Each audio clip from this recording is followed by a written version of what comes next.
ಒಳ್ಳೆ ಒಳ್ಳೆ ಹುಡುಗಿ ಲೇಡೀಸ್ಗಳು ಎಲ್ಲ ಬೈಕ್ನಲ್ಲಿ ಹೋಗ್ತಾ ಇದ್ರು. ನಮಗೆ ರಾತ್ರಿ 11 ಗಂಟೆ 12 ಗಂಟೆಗೆಲ್ಲ 5 ಗಂಟೆಗೆ ಬನ್ನಿ, ಲೈನ ಹೆಲ್ಮೆಟ್ ಹಾಕೋನ ಹಂಗೆ ಕೂತಿರ್ತಾರೆ. ಬೇರೆ ಲೇಡೀಸು ಅವರು ಟೂ ವೀಲರಲ್ಲಿ ಬರ್ತಾ ಅದನ್ನು ರ್ಯಾಪಿಡೋ ಯೂಸ್ ಮಾಡ್ಕೊಂಡು ಬರ್ತಾರೆ. ನಮ್ಮ ಮುಂದೆ ನಾವೇ ನೋಡಿದ್ದೀವಿ. ಸ್ನೇಹಿತರೆ ನಮಸ್ತೆ. ಈಗ 2 ದಿನದಿಂದ ಏನು ನೀವು ಬೆಳವಣಿಗೆಗಳನ್ನು ನೋಡ್ತಾ ಇದ್ದೀರಾ, ಬೈಕ್ ಟ್ಯಾಕ್ಸಿ ಬಂದಾಯಿತು ಅಂತ ಹೇಳ್ಬಿಟ್ಟು ಏನು ನೀವು ಬೆಳವಣಿಗೆಗಳನ್ನ ನೋಡ್ತಾ ಇದ್ದೀರಾ. ಅದ್ರ ಜೊತೆಗೆ ಏನಪ್ಪ ಅಂದರೆ ನಮ್ಮ ಮಾನ್ಯ ಹೈಕೋರ್ಟ್ ಏನು ಹೇಳಿತ್ತು, 16ನೇ ತಾರೀಕು ಸೋಮವಾರದಿಂದ ಏನು ಬೈಕ್ ಟ್ಯಾಕ್ಸಿನ ಓಡಿಸಬಾರ್ದು ಅಂತ ಹೇಳಿತ್ತು. ಆದರೂ ಕೂಡ ಬೈಕ್ ಟ್ಯಾಕ್ಸಿಗಳು ರನ್ ಆಗ್ತಾಯಿತ್ತು ಸಾಯಂಕಾಲ 5 ಗಂಟೆವರೆಗೂ. ಸೋಮವಾರ ಸಾಯಂಕಾಲ 5 ಗಂಟೆವರೆಗೂ ಬೈಕ್ ಟ್ಯಾಕ್ಸಿ ರನ್ ಆಗ್ತಾಯಿತ್ತು. ಆಮೇಲೆ ಸೋಷಿಯಲ್ ಮೀಡಿಯಾ ಆಗಿರ್ಬೋದು, ಅದೇ ರೀತಿ ಟಿ ವಿಗಳಲ್ಲಾಗಿರ್ಬೋದು, ಎಲ್ಲ ಕಡೆಯೂ ಮಾಹಿತಿ ಹೋದ್ಮೇಲೆ ಎಲ್ಲ ಕಡೆಯಿಂದನೂ ಬೈಕ್ ಟ್ಯಾಕ್ಸಿನ ಬಂದ್ ಮಾಡಿಸಿದ್ರು. ಓಲಾ ಆಗಿರ್ಬೋದು, ರ್ಯಾಪಿಡೋ ಆಗಿರ್ಬೋದು, ಅದೇ ರೀತಿ ಊಬರ್ ಆಗಿರ್ಬೋದು. ಅದಕ್ಕೋಸ್ಕರ ಇವಾಗ ನಾನು ಎಲ್ಲಿ ಬಂದಿದ್ದೀನಪ್ಪ ಅಂದರೆ ನೀವು ನೋಡ್ಬೋದು, ಹಿಂದುಗಡೆ ಆಟೋ ಚಾಲಕರ ಹತ್ರ ಇದ್ದಾರೆ. ಆಟೋ ಚಾಲಕರ ಹತ್ರ ಹೋಗಿ ಕೇಳೋಣ, ನಿಮಗೆ ಇದ್ರ ಬಗ್ಗೆ ಹೇಗೆ ಅನ್ನಿಸ್ತು, ಅಂದರೆ ಬೈಕ್ ಟ್ಯಾಕ್ಸಿ ಬ್ಯಾನ್ ಅಂದರೆ ಬಂದ್ ಮಾಡಿದ್ದು ಒಳ್ಳೇದಾ ಕೆಟ್ಟದ್ದಾ, ಮತ್ತು ಇದರಿಂದ ನಿಮ್ಗೆ ಏನೆಲ್ಲ ತೊಂದರೆ ಆಗ್ತಾಯಿತ್ತು, ಇವಾಗ ಏನಾದ್ರು ಆರ್ಡರ್ಸ್ ಜಾಸ್ತಿ ಬರ್ತಾ ಇದೆಯಾ, ಮುಂಚೆ ಆರ್ಡರ್ಸ್ ಕಡಿಮೆ ಇತ್ತಾ, ನಿಮಗೆ ಯಾವ ರೀತಿ ತೊಂದರೆ ಆಗ್ತಾಯಿತ್ತು ಅಂತ ಹೇಳ್ಬಿಟ್ಟು ಬನ್ನಿ ಅವ್ರನ್ನೇ ಕೇಳೋಣ ಏನು ಹೇಳ್ತಾರೆ ಅಂತ. ನಮಸ್ತೆ. ನಮಸ್ಕಾರ ಸರ್, ಹೇಳಿ. ನಿನ್ನೆ ಬೈಕ್ ಟ್ಯಾಕ್ಸಿ ಬಂದ್ ಮಾಡಿದೆ ಮಾನ್ಯ ಹೈಕೋರ್ಟು. ನಿಮ್ಗೆ ಎಷ್ಟು ಖುಷಿ ತಂದಿದೆ? ಭಾಳ ಖುಷಿಯಾಗಿದೆ ಸರ್ ನಮಗೆ. ಇವತ್ತಿಂದ ಸ್ವಲ್ಪ ಬಿಸ್ನೆಸ್ಸು ಪರವಾಗಿಲ್ಲ ನಡೀತಾ ಇದೆ. ದಯವಿಟ್ಟು ಬಂದ್ ಮಾಡೋಕ್ಕೆ ಮೊದಲು ಎಷ್ಟು ಆರ್ಡರ್ ಬರ್ತಾಯಿತ್ತು, ಇವಾಗ ಎಷ್ಟು ಆರ್ಡರ್ ಬರ್ತಾ ಇದೆ? ಒಂದು 5-6 ಬರ್ತಾಯಿತ್ತು, ಇವಾಗ ಒಂದು 10 ಬರ್ತಾ ಇದೆ ಸರ್. ಫುಲ್ ಖುಷಿ ಏನು ಸರ್, ನಾವು ದುಡಿಬೇಕಲ್ಲ. ಅಲ್ಲ, ಯಾವ ರೀತಿ ತೊಂದರೆ ಆಗ್ತಾಯಿತ್ತು ನಿಮಗೆ? ಭಾಳ ತೊಂದರೆ ಆಗಿದೆ ಸರ್. ಒಳ್ಳೆ ಒಳ್ಳೆ ಹುಡುಗಿ ಲೇಡೀಸ್ಗಳು ಎಲ್ಲ ಬೈಕ್ನಲ್ಲಿ ಹೋಗ್ತಾ ಇದ್ರು. ನಮಗೆ ರಾತ್ರಿ 11 ಗಂಟೆ 12 ಗಂಟೆಗೆಲ್ಲ. ಈಗ ಸ್ವಲ್ಪ ಅವ್ರಿಗೆ ಆಟೋನಲ್ಲಿ ಬರ್ತಾರೆ ಅವರು. ಈಗ ಆಟೋದಲ್ಲಿ ಹುಡುಗಿರು ಬರ್ತಾ ಇದ್ದಾರೆ. ಬರ್ತಾರೆ. ಹುಡುಗಿ ಅಂದರೆ ಎಲ್ಲ ಅಫಿಷಿಯಲ್ ಹುಡುಗಿಗಳು, ವಯಸ್ಸಾಗಿರೋ ಹುಡುಗಿಗಳು ಬೇರೆಯವ್ರ ಕಡೆಯಿಂದ ಹೋದರೆ ಅದು ನಮಗೆ ಸರಿಯಾಗಿ ಕಾಣಿಸ್ತಾ ಇಲ್ಲ. ಆಟೋನಲ್ಲಿ ಬರ್ತಾರಲ್ಲ ಪ್ರಶ್ನೆ, ಅವ್ರು ಯಾರು ಇರ್ತಾನೋ ಹೆಂಗಿರ್ತಾನೋ ಅವ್ರ ಜೊತೆನಲ್ಲಿ ಒಂಟಿಯಾಗಿ ಹೋಗ್ತಾರಲ್ಲ, ಅದಕ್ಕೆ ನಮ್ಮ ಪ್ರಶ್ನೆ ಇದೆ. ನಿಮ್ಗೆ ಬೈಕ್ ಟ್ಯಾಕ್ಸಿ ಅಕಸ್ಮಾತ್ ಎಲ್ಲರೂ ನಿಮ್ಮ ಥರನೇ ಒಂದು ಎಲ್ಲೋ ಬೋರ್ಡ್ ಮಾಡಿಕೊಂಡು, ಒಂದು ಡ್ರೆಸ್ ಮಾಡಿಕೊಂಡು, ಅದಕ್ಕೊಂದು ಹೆಲ್ಮೆಟ್ಗೆ ಒಂದು ಕಲರ್ ಅಂತ ಮಾಡ್ಕೊಂಡು ಬಂದರೆ ಅಭ್ಯಂತರ ಏನಿದೆಯಾ?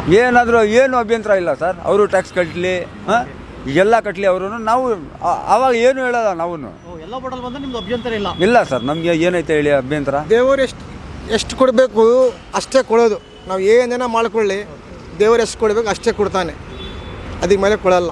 ನೀವು ಹೇಳ್ತಾರೆ ವೈಟ್ ಬೋರ್ಡಲ್ಲಿ ಮಾಡಬಾರ್ದು ಅಷ್ಟೇ. ಅವರು ಎಲ್ಲೋ ಬೋರ್ಡ್ ಮಾಡಲಿ, ಅವ್ರಿಗೆ ಸರ್ಕಾರ ಬೇರೆ ಏನೇನ ಕೊಡಲಿ, ಅವರು ಓಡಿಸ್ಲಿ, ಅವ್ರಿಗೆ ಹೊಟ್ಟೆ ಇದೆ ಓಡಿಸ್ಲಿ. ಅವ್ರ ಕಾರಣಕ್ಕೆ ಯಾರೂ ಬರೋಲ್ಲ, ಎಲ್ಲ ಬರ್ತಾರೆ. ಆಮೇಲೆ ಅವರು ಕೈ ತೊಳೆದ್ಬಿಟ್ಟು ಟಾಟಾ ಮಾಡಿಬಿಟ್ಟು ಹೋಗೋರು ಸರ್ಕಾರ, ಗೌರ್ಮೆಂಟ್ ಅಷ್ಟೇ. ನಮ್ಮ ಯೂನಿಯನ್ ಅವರು ಅಷ್ಟೇ, ನಮ್ಮ ಸರ್ಕಾರವೂ ಅಷ್ಟೇ ಇರೋ ನಿಜ. ನಮ್ಮ ಆಟೋ ಡಿಪಾರ್ಟ್ಮೆಂಟ್ ಅಂದರೆ ಯಾರೂ ಕೈ ಕೊಟ್ಟಿಲ್ಲ. ಬರ್ತಾರೆ, 1-2 ದಿವಸ ಹ್ಞೂ ಅಂತಾರೆ ಅಷ್ಟೇ, ಟಾಟಾ ಮಾಡಿಬಿಟ್ಟು ಹೋಗ್ತಾರೆ. ಇವಾಗ ರ್ಯಾಪಿಡೋ ಓಡಲ್ಲ, ಸ್ಟಾಪ್ ಮಾಡಿದ ಅಂತಾರೆ. ಯಾಕೆ ಓಡಲ್ಲ? ಬನ್ನಿ ಮಾರ್ತಲ್ಲೆಲ್ಲ ತೋರಿಸ್ತೀನಿ. 5 ಗಂಟೆಗೆ ಬನ್ನಿ, ಲೈನ ಹೆಲ್ಮೆಟ್ ಹಾಕೋನ ಹಂಗೆ ಕೂತಿರ್ತಾರೆ. ಬೇರೆ ಲೇಡೀಸು ಈ ಹುಡುಗರು ಹೋಗ್ತಾರೆ. ಬಸ್ ಸ್ಟಾಪ್ ಹತ್ರ, ರೈಲ್ವೆ ಸ್ಟೇಷನ್ ಹತ್ರ ಸೈಡೆಲ್ಲ ಗಾಡಿ ಹಾಕ್ಬಿಟ್ಟು ಸುಮ್ಮನೆ ಕೂತ್ಕೊಂಡು ಹಂಗೇ ಕೂತ್ಕೊಂಡು ಹೊಡ್ಬಿಟ್ಟು ಹಂಗೇ ಕರ್ಕೊಂಡು ಹೋಗ್ತಾರೆ. ನೆನ್ನೆ ಬಂದ್ ಮಾಡ್ತೀನಿ ಅಂದರು, ಅವನು ಓಡ್ತಾ ಇದ್ದಲ್ಲ.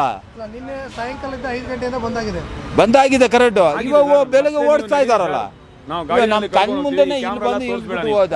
ಈ ಕ್ಯಾಮ್ರಾ ಈ ಮೈಕೆಲ್ಲ ತೋರಿಸ್ಬೇಡ, ಬೇರೆ ಜೊತೆಯಲ್ಲಿ ನೀವು ಸಿವಿಲ್ ಕೂತ್ಕೊಳ್ಳಿ, ನಾವು ತೋರಿಸ್ತೀವಿ. ಇಲ್ಲಾಂದ್ರೆ ನಾವು ಗಾಡಿ ಅಲ್ಲೇ ಬಿಡ್ತೀವಿ, ಅಲ್ಲೇ ಮಾರಬಿಡಿ ನಮ್ಮ ಗಾಡಿ, ಪರವಾಗಿಲ್ಲ. ನೀವು ಏನಪ್ಪ ಹಿಂಗೆ ಹೇಳಿದ್ಯಾ? ಜಸ್ಟ್ ತಗೊಂಡು ಬಂದು ಬಿಟ್ಬಿಟ್ಟು ಏನಪ್ಪ ಬಂದಾಗಿದೆ ನೀನೇನು ಕೇಳೋದು, ಹೋಗಿ ಸರ್ಕಾರಕ್ಕೆ ಕೇಳೋ ಅಂತಾರೆ ಸರ್. ಒಂದು ಆಟೋನಲ್ಲಿ ಒಂದು ಮೀಟರ್ ಇರೋದು 3,000 ರೂಪಾಯಿ 4,000 ರೂಪಾಯಿ ಮೀಟ್ರ್.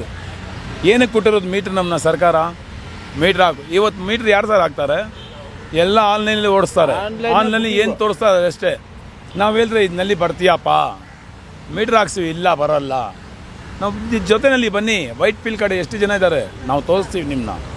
IIT ಕಂಪನಿಯಲ್ಲಿ ಕೆಲಸ ಮಾಡೋರು ಒಂದು ಸಿಕ್ಕಿಟ್ಟು ಒಂದು ಹೆಲ್ಮೆಟ್ ಇಟ್ಕೊಳ್ತಾರೆ. ಯಾಕೆಂದರೆ ಭಯ. ಹಿಂದೆ ಹೆಲ್ಮೆಟ್ ಇಲ್ಲಾಂದ್ರೆ 500 ರೂಪಾಯಿ ಫೈನು. ಆಟೋನವ್ರಿಗೆ ಏನು ಸರ್ ಹೇಳಿ ನೋಡಿ ಸರ್, ನಿಮ್ಮ ಬಗ್ಗೆ ನಾವು ಹೇಳ್ತಾ ಇದ್ದೀವಿ. ದಯವಿಟ್ಟು ಸರ್ಕಾರ ಆಗಲಿ, ಹೈಕೋರ್ಟ್ ಆಗಲಿ, ಸುಪ್ರೀಂ ಕೋರ್ಟ್ ಆಗಲಿ, ನಾವೆಲ್ಲರಿಗೂ ಬೆಲೆ ಕೊಡ್ತೀವಿ. ದಯವಿಟ್ಟು ನಮ್ಮನ್ನ ಸಾಥ್ ಕೊಡಿ ಸರ್ ಅಷ್ಟೇ. ಎಷ್ಟು ಡ್ರೈವರ್ ಇದ್ದಾರೆ ಗೊತ್ತಾ ಸರ್? ಇಲ್ಲಾಂದರೆ ಒಂದು 2 ಲಕ್ಷ ಮೇಲೆ ಇದ್ದಾರೆ ಬ್ಯಾಂಗ್ಳೂರಿನಲ್ಲಿ. ಅವರೆಲ್ಲ ಎಲ್ಲಿ ಹೋಗ್ಬೇಕು ಸರ್? ಅವ್ರ ಮನೆ ಎಲ್ಲಿ ಹೋಗ್ಬೇಕು? ನಾವು ಮನೆಗೆ ಹೋದರೆ ನಾವು ಮನೆ ಬಾಡಿಗೆ ಕಟ್ಬಿಟ್ಟು ನಮ್ಮ 30,000 ರೂಪಾಯಿ ನಮ್ಗೆ ಖರ್ಚಿದೆ ಸರ್. ಅದು ನಾವು ಬಡ್ಡಿ ಕಟ್ಟಿ ನಾವು ಆಟೋ ಇಸ್ಕೊಳ್ಳೋದು ಸರ್. ಯಾರೋ ಫುಲ್ ಕ್ಯಾಶ್ ಆಟೋ ಓಡಿಸಲ್ಲ ಇಲ್ಲಿ. ಎಲ್ಲ ಬಾಡಿಗೆ ಗಾಡಿನ ಬ್ಯಾಂಕ್ ಗಾಡಿ ಲೋನ್ ಗಾಡಿಗಳೇ. ತಿಂಗಳಿಗೆ 10,000 ರೂಪಾಯಿ ಕಟ್ಟಬೇಕು, 12,000 ರೂಪಾಯಿ ಕಟ್ಟಬೇಕು ಹೊಸ ಗಾಡಿಗಳಿಗೆ. ಹಂಗೆ ಇದೆ. ನಾವು ಮಕ್ಕಳಿಗೆ ಸ್ಕೂಲ್ ಫೀಸು ಎಷ್ಟು ಮಾಡಿ ಸರ್ ಇದೇ ಮಾಡಲ್ಲ, ಹಂಗೆ ಮಾಡ್ತಾರೆ. ಎಷ್ಟಿದು 12,000 ಪರ್ ಡೇ, 400 ರೂಪಾಯಿ. ನಾವು ತಿನ್ನೋಕೆ ಹೋಗಲಿ, ಹೆಂಗಾದ್ರೂ ಜೀವನ ಮಾಡಿ ಇದಕ್ಕೆ ಕಟ್ಟಲೇಬೇಕು. ಇಲ್ಲಾಂದರೆ ಇದಕ್ಕೆ ಬಡ್ಡಿ ಹಾಕ್ತಾರೆ. ಇದು ಕೇಳೋ ಯಾರಿದ್ದಾರೆ? ಯಾಕೆಂದರೆ ಇದು ಬಿಟ್ಟರೆ ನಮಗೆ ಏನು ಗತಿ ಇಲ್ಲ. ನಾವು ಈಸ್ಕೊಳ್ಬೇಕು ಫೈನಾನ್ಸ್ನಲ್ಲಿ. ನೋಡಿ ಸರ್, 2,15,000. ಇದಕ್ಕೆ ಬಡ್ಡಿ ಎಷ್ಟು ಬರ್ತದೆ ಗೊತ್ತಾ ಸರ್? 1 ಲಕ್ಷ ಮೇಲೆ ಬರ್ತದೆ ಸರ್. 1 ಲಕ್ಷ ಮೇಲೆ ಬರ್ತದೆ. ಇದು ಕಟ್ಟಿಲ್ಲ ಅಂದ್ರೆ ಇದಕ್ಕೆ ನಾವು ಬಡ್ಡಿ ಕಟ್ಟಬೇಕು. ನಾವು ಒಬ್ಬನೇ ಇಲ್ಲ ಸರ್, ಸಪೋರ್ಟ್ ಮಾಡಿದೆ. 1000 ಜನಕ್ಕೆ ಮೇಲೆ ಇದ್ದಾರೆ. ಸಪೋರ್ಟ್ ಮಾಡಿದೆ, ಒಳ್ಳೇದು. ಫ್ಯಾಮಿಲಿ ಜಾಸ್ತಿ ಇದೆ ಆಟೋನವ್ರದ್ದು, ಯಾರಾದ್ರಿಗೆ. ಯಾಕೆಂದ್ರೆ ಆಟೋನವ್ರದ್ದು ಯಾವುದೋ ಕ್ಯಾಸ್ಟ್ ಇಲ್ಲ ಸರ್, ಡ್ರೈವರ್ ಕ್ಯಾಸ್ಟ್ನೇ ಇರೋದು.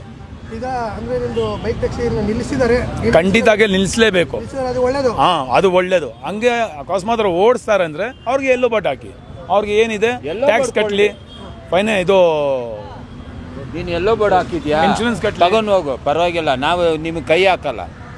ಮೇಯ್ನ್ ಎಲ್ಲೋ ಬೋರ್ಡ್ ಇಲ್ಲ, ಏನಿಲ್ಲ. ಇವಾಗ ಒಂದು ಲೇಡೀಸ್ ಕೆಳಗಡೆ ಬಿದ್ರಪ್ಪ, ಕಾಲೇ ಮುರಿದೋಯ್ತು, ಯಾರು ಇನ್ಶೂರೆನ್ಸ್ ಕೊಡ್ತಾರೆ? ಯಾರು ಸರ್ ಕೇಳ್ತಾರೆ? ಕೈಯೇ ಹೋಯ್ತಪ್ಪ, ಇಲ್ಲ ತಲೆಗೆ ಕೇಟ್ ಬಿದ್ದು ಆಸ್ಪತ್ರೆಯಲ್ಲಿ ಅಡ್ಮಿಟ್ ಆಗಿಬಿಟ್ಟೆ, ಟ್ರೀಟ್ಮೆಂಟ್ ಅದು ಯಾರು ಕೊಡ್ತಾರೆ? ಸರ್ಕಾರ ಬರ್ತಾರಾ? ಬರಲ್ಲ. ನೀನೇ ಹೋಗಿದ್ದಪ್ಪ, ನಾನೇನು ಮಾಡಲಿ ಅಂದ್ಬಿಡ್ತಾರೆ. ಇವಾಗ 2 ವೀಲರ್ ಅವನು ಏನು ಮಾಡ್ತಾನೆ? ಗಾಡಿ ಬಿಟ್ಬಿಟ್ಟು ಅವನು ಏನು ಮಾಡೋ ಓಡೋಗ್ಬಿಡ್ತಾನೆ. ನಾನೇನು ಮಾಡಲಪ್ಪ, ಗಾಡಿ ನಂದು ಹೋಯ್ತು, ನಾನು ಹೋಗ್ಬಿಡ್ತೀನಿ ಅಂದ್ಬಿಟ್ಟು ಅವ್ನು ಕೈಗೆ ಬಿಟ್ಬಿಟ್ಟು ಹೋಗ್ಬಿಡ್ತಾನೆ. ನೀನು ಆಸ್ಪತ್ರೆಗೆ ಹೋಗಿ ನಿನ್ನ ದುಡ್ಡಲ್ಲಿ ಖರ್ಚು ಮಾಡ್ಕೊಂಡು ನೀನು ಟ್ರೀಟ್ಮೆಂಟ್ ಮಾಡ್ಕೊಂಡು ಇರಬೇಕು. ಅದೇ ಇರೋದು. ನಮಗೇನು ಗೊತ್ತಾ, ಎಲ್ಲರೂ ದುಡಿಲಿ, ನಮಗೇನು ಇದಿಲ್ಲ. ಎಲ್ಲೋ ಬಡ್ಕೊಳ್ಳಿ, ಓಡಿಸ್ಲಿ, ಇಲ್ವಾ ಎಲ್ಲ ಕಂಪ್ಲೀಟಾಗಿ ಬಂದ್ ಮಾಡಿಬಿಡಿ, ಯಾರಿಗೋ ಬೇಡ. ಒಲ್ಲ ಊಬರ್ ಎತ್ಬಿಡಿ, ನಾವು ಏನು ಇದಿಲ್ಲ. ನಮ್ಮ ದುಡ್ಡು ಅವ್ರು ತಿನ್ನೋದು, ಪ್ಯಾಸೆಂಜರ್ ದುಡ್ಡು ಅವರೇ ತಿನ್ನೋದು. ಕೋಟಿ ಗಂಟ್ಲೆ ದುಡ್ಡು ಅವ್ರು ಏನು ಮಾಡ್ತಾರೆ? ಕೂತ್ಕೋ ಜಾಗದಲ್ಲೇ ಇದು ಮಾಡ್ತಾ ಇದ್ದಾರೆ.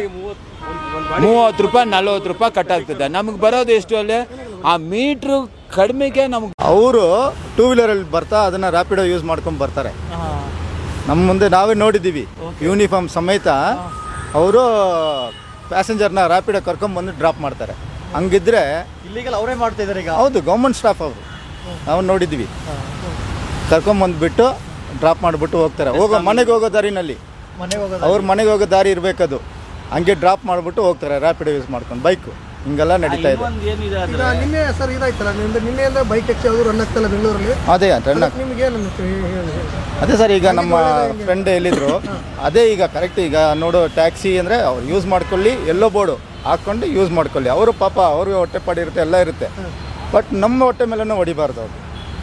ಅವರು ಮಾಡ್ಕೊಂಡು ಹೋಗಲಿ ಸರ್. ಅವರು ಎಲ್ಲೋ ಬೋರ್ಡ್ ಗಾಡಿ ತಗೊಳ್ಳಿ, ಮಾಡ್ಕೊಂಡು ಹೋಗಲಿ, ಎಲ್ಲೋ ಬೋರ್ಡು ಹಾಕ್ಕೊಂಡು ಮಾಡಿಸ್ಕೊಂಡು ಓಡಿಸ್ಕೊಂಡು ಹೋಗಲಿ ಸರ್. ನಮಗೇನು ವಿಚಾರ ಇಲ್ಲ. ಯಾಕಂದರೆ ಕೋರ್ಟಲ್ಲಿ ಈಗ 24ಕ್ಕೆ ಫೈನಲ್ ಜಡ್ಮೆಂಟ್ ಕೊಡ್ತೀನಿ ಅಂತ ಹೇಳಿದ್ದಾರೆ. ಓಕೆ, ಈಗ ಗೌರ್ಮೆಂಟು ರೂಪರೇಷನ್ ಕೊಟ್ಟಿಲ್ಲ, ಅದಕ್ಕೋಸ್ಕರ ಫೈನಲ್ ಜಡ್ಮೆಂಟ್ ಕೊಡ್ತೀನಿ ಅಂತ ಹೇಳಿರೋದು. ಓಕೆ, ಬೈ ಚಾನ್ಸ್ ಫ್ರೈಡೇ ಈಗ 24th ಒಳಗಡೆ ಗೌರ್ಮೆಂಟ್ ಏನಾದರೂ ಮತ್ತೆ ಅದಕ್ಕೆ ರೂಪರೇಷನ್ ಎಲ್ಲ ಕೊಟ್ಬಿಟ್ಟು ಮತ್ತೆ ಎಲ್ಲ ಮುಂದೂಡಿ ಮತ್ತೆಲ್ಲ ಬೈಕ್ ಟ್ಯಾಕ್ಸಿಗೆಲ್ಲ ಲೀಗಲ್ ಮಾಡಿಬಿಟ್ರೆ ನಿಮ್ಗೆ ತೊಂದರೆ ಆಗುತ್ತಾ ಸರ್? ಅವ್ರಿಗೆ ಈಗ ಅದು ಹಿಂಗೆಲ್ಲೋದು, ಈಗ ಅವ್ರಿಗೆ ಗೊತ್ತು ನ್ಯಾಯ ಯಾವ ಕಡೆ ಇದೆ ಅಂತ ಗೊತ್ತು ಸರ್. ನಾವು ಒಂದೇ ಗೌರ್ಮೆಂಟ್ಗೆ ಗೌರ್ಮೆಂಟಿಗೆ ನಾವು ಏನೋ ಗೌರ್ಮೆಂಟ್ ನಮ್ಮದೇ ಅದು. ಅವ್ರಿಗೆ ಲೀಗಲ್ ಏನಿದೆಯೋ, ಅವ್ರಿಗೆ ಏನಿದೆ ಅದು ಅವ್ರು ಮಾಡಲಿ ಸರ್. ಒಳ್ಳೆ ಜಡ್ಜ್ಮೆಂಟ್ ಕೊಡಲಿ, ನಾವೆಲ್ಲ ಅದಕ್ಕೆ ವೆಯ್ಟ್ ಮಾಡ್ತಾ ಇದ್ದೀವಿ ಸರ್. ನಾವು ಹೊಟ್ಟೆಪಾಡಿಗೆ ದುಡಿತಾ ಇದ್ದೀವಿ, ಮಾಡಲಿ ಸರ್ ಅವರು. ಗೌರ್ಮೆಂಟು